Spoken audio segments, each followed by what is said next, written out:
ವಿಜಯಪುರ ಜಿಲ್ಲೆಯ ಎಲ್ಲ ಮಾಧ್ಯಮದ ಮಿತ್ರರಿಗೆ ಮೊದಲನೇದಾಗಿ ನಮಸ್ಕರಿಸುತ್ತಾ, ಇದೇ ತಿಂಗಳು 27ನೇ ತಾರೀಕಂದು ಪಕ್ಷದ ಜನತಾ ಸಮಾವೇಶದ ಕಾರ್ಯಕ್ರಮದ ಪೂರ್ವ ಸಿದ್ಧತೆ ಪೂರ್ವ ತಯಾರಿಗಳ ಹಿನ್ನೆಲೆಯಲ್ಲಿ ವಿಜಯಪುರ ಜಿಲ್ಲೆ, ಬಾಗಲಕೋಟೆ ಜಿಲ್ಲೆ, ಹುಬ್ಬಳ್ಳಿ, ಧಾರವಾಡ, ಬೆಳಗಾಂ ಸೇರಿದಂತೆ ಕಿತ್ತೂರು ಕರ್ನಾಟಕ ಭಾಗದಲ್ಲಿ ಜನತಾ ಸಮಾವೇಶವನ್ನು ಹಮ್ಮಿಕೊಳ್ಳಬೇಕು ಅಂತಕ್ಕಂಥದ್ದು ಪಕ್ಷದ ವರಿಷ್ಠರು ಈಗಾಗಲೇ ನಿರ್ಧಾರವನ್ನು ತಗೊಂಡಿದ್ದಾರೆ. ಜೊತೆಯಲ್ಲಿ ಕೆಲವೊಂದಷ್ಟು ಡೈರೆಕ್ಷನ್ಸ್ನು ಕೂಡ ಈಗಾಗಲೇ ಇಷ್ಟು ಜಿಲ್ಲೆಯ ನಾಯಕರ ಜೊತೆಯಲ್ಲಿ ಪಕ್ಷದ JP ಭವನದ ಕಚೇರಿಯಲ್ಲಿ ಕೂತು ಚರ್ಚೆಯನ್ನು ಮಾಡಿದ್ದಾರೆ.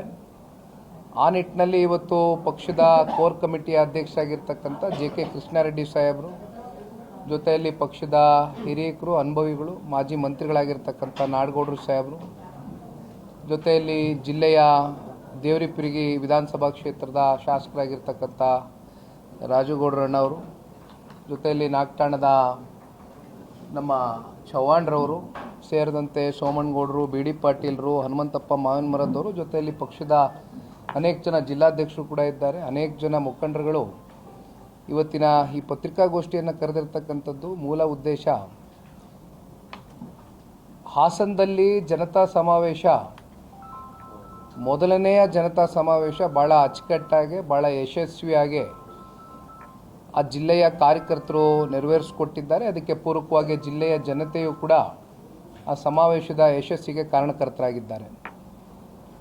ವಿಶೇಷವಾಗಿ ವಿಜಯಪುರ ಜಿಲ್ಲೆ ಜೊತೆಯಲ್ಲಿ ಬಾಗಲಕೋಟೆ ಸೇರಿದಂತೆ ಅನೇಕ ಜಿಲ್ಲೆಗಳು ಈ ಭಾಗದಲ್ಲೂ ಕೂಡ ಬೆಳ್ಳಿ ಹಬ್ಬವನ್ನು ಆಚರಣೆ ಮಾಡಬೇಕು. ಕಾರಣ, ಒಂದು ಪ್ರಾದೇಶಿಕ ಪಕ್ಷ ಕರ್ನಾಟಕ ರಾಜ್ಯದಲ್ಲಿ ಇತಿಹಾಸದಲ್ಲಿ ಒಂದು ಪ್ರಾದೇಶಿಕ ಪಕ್ಷವನ್ನು ಕಟ್ಟು 25 ವರ್ಷ ಪೂರೈಸಿರ್ತಕ್ಕಂಥದ್ದು ಬಹುಶಃ ಇದು ಮೊದಲನೇ ಬಾರಿ.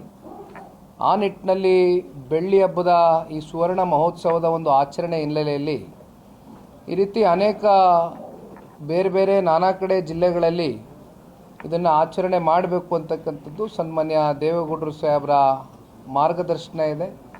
ಸನ್ಮಾನ್ಯ ಕುಮಾರಣ್ಣವರ ನಾಯಕತ್ವದಡಿ ಇಂಥ ಕಾರ್ಯಕ್ರಮಗಳು ಇನ್ನು ಕಲ್ಯಾಣ ಕರ್ನಾಟಕ ಸೇರಿದಂತೆ ಮಧ್ಯ ಕರ್ನಾಟಕ ಇರ್ಬೋದು, ಉತ್ತರ ಕನ್ನಡ ಇರ್ಬೋದು, ಅನೇಕ ಕಡೆ ಹಳೆ ಮೈಸೂರು ಪ್ರಾಂತ್ಯದಲ್ಲೂ ಕೂಡ ಈ ಸಮಾವೇಶಗಳು ಹಮ್ಮಿಕೊಳ್ಬೇಕು ಅಂತಕ್ಕಂಥ ನಿರ್ಧಾರವನ್ನು ಪಕ್ಷದ ಕಡೆಯಿಂದ ಮಾಡ್ಕೊಂಡಿದ್ದೇವೆ.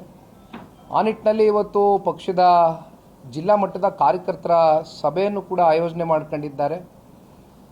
ತದನಂತರ ಎಲ್ಲಿ ನಾವು ಈ ಒಂದು ಸಮಾವೇಶ ಹಮ್ಮಿಕೊಂಡಿದ್ದೇವೆ ಆ ಜಾಗಕ್ಕೂ ಕೂಡ ಹೋಗಿ ಭೇಟಿಯನ್ನು ಕೊಟ್ಟು ಒಟ್ಟಾರೆಯಾಗಿ 27ನೇ ತಾರೀಕಿನ ಸಮಾವೇಶದಲ್ಲಿ ಎಲ್ಲೂ ಕೂಡ ಲೋಪಗಳು ಆಗದೇ ಇರತಕ್ಕಂಥ ನಿಟ್ಟಿನಲ್ಲಿ ಪೂರ್ವ ತಯಾರಿಗಳು ಮಾಡ್ಕೊಂಡು ಬರಬೇಕು ಅಂತಕ್ಕಂಥ ನಿಟ್ಟಿನಲ್ಲಿ ಪಕ್ಷದ ವರಿಷ್ಠರು, ಕೋರ್ ಕಮಿಟಿಯ ಅಧ್ಯಕ್ಷರು, ಜೊತೆಯಲ್ಲಿ ನಾಡಗೌಡರು ಸಾಹೇಬರು ನಾವೆಲ್ಲ ಸೇರಿದಂತೆ ಇವತ್ತು ಇಲ್ಲಿ ಬಂದು ವಿಜಯಪುರದ ಜಿಲ್ಲೆಯಲ್ಲಿ ಸೇರಿದ್ದೇವೆ. ಹಾಗಾಗಿ ಇದು ಬೇರೆ ಇನ್ನೇನಿಲ್ಲ, ಪಕ್ಷದ ಒಂದು ಕಾರ್ಯಕರ್ತರ ಸಭೆ ಇವತ್ತು ಮಾಡ್ತಾ ಇರ್ತಕ್ಕಂಥದ್ದು. ಜೊತೆಯಲ್ಲಿ ಈ 5 ಜಿಲ್ಲೆ ಸೇರಿದಂತೆ ಒಂದು ದೊಡ್ಡ ಸಮಾವೇಶವನ್ನು, 7 ಜಿಲ್ಲೆ ಸೇರಿದಂತೆ ದೊಡ್ಡ ಸಮಾವೇಶವನ್ನು ಮಾಡಬೇಕು ಅಂತಕ್ಕಂಥ ನಿರ್ಧಾರವನ್ನು ಪಕ್ಷದ ಕಡೆಯಿಂದ ಮಾಡಿಕೊಂಡಿದ್ದೇವೆ. ಇದು ಮೂಲ ಉದ್ದೇಶ ಬಂದಿರತಕ್ಕಂಥದ್ದು.